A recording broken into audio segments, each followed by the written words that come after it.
Paradise, California, where Mireya Villarreal is standing by. Paradise, Mireya, is the one town that was almost completely decimated by the fires. Give us a sense of what's around you. What are you seeing right now? Well, I mean, this car probably says it all. This is what a lot of Paradise looks like. Look, guys, there are only a few evacuation routes in and out of Paradise because this is such a small town. And we are standing pretty much on the edge of one of them, Billy Road. People, as they were trying to get out of this town, basically were scared that they couldn't get out with their vehicles. So some left their vehicles just on the sides of the road. They jumped into other cars. They tried to get out in other ways. I mean, you can see just two of them right here on this side of the road were left behind. Right behind me, you can actually see what is left of a property, but the house is completely gone. This is what the entire town of Paradise looks like. Everything from businesses, churches, grocery stores. I mean, there is really nothing left behind here.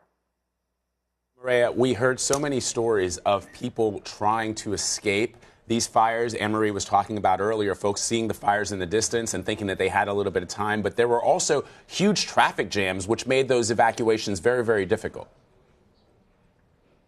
You know, the thing about Paradise and most of the towns up here in Northern California is people love them because they're kind of secluded, right? They're in these little pockets where you get beautiful landscapes behind you. But what that also means is you only get these two-lane roads in most of the situations in and out of these towns. And so it's inevitable that in emergency situations like this, you are going to have some traffic backups.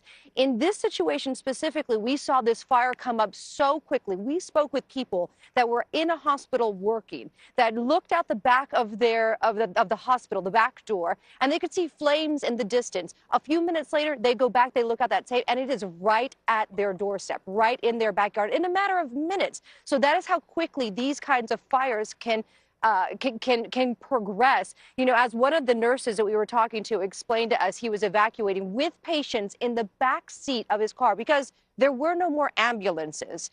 He's talking about how he is calling his loved ones, telling them goodbye, telling them how much he loves them, and they have no idea what is going on. The fire outran the information, the emergency warnings that were coming in, that nobody even knew this wildfire had grown out of control. So it was an amazing situation that thousands and thousands of people were lucky to get out of. Yeah, I think I was listening to an interview with perhaps the mayor of Paradise, if not an official, and she said we had a great plan in place, an evacuation plan in place. We just never anticipated having to evacuate the entire town at the same time. Usually with a fire like this, it's just one section that is at risk, and in this case, the entire town was at risk. Yeah. But Mireya, I wanted to ask you about the number of people missing. I know in Butte County, I think there's something like 200 people missing. Yeah. So what's happening in terms of trying to find these people?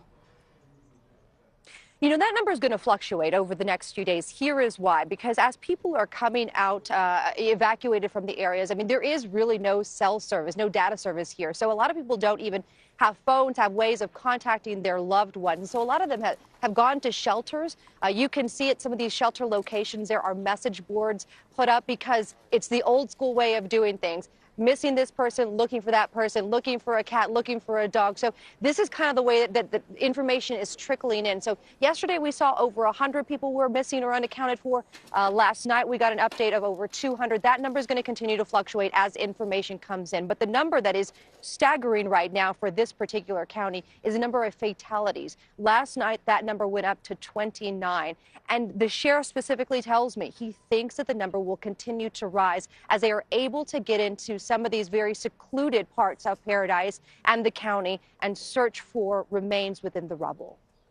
You know, and it's probably a little too early to talk about recovery, but as far as containment, Mireya, what are firefighters telling you about how much of these fires they've been able to contain?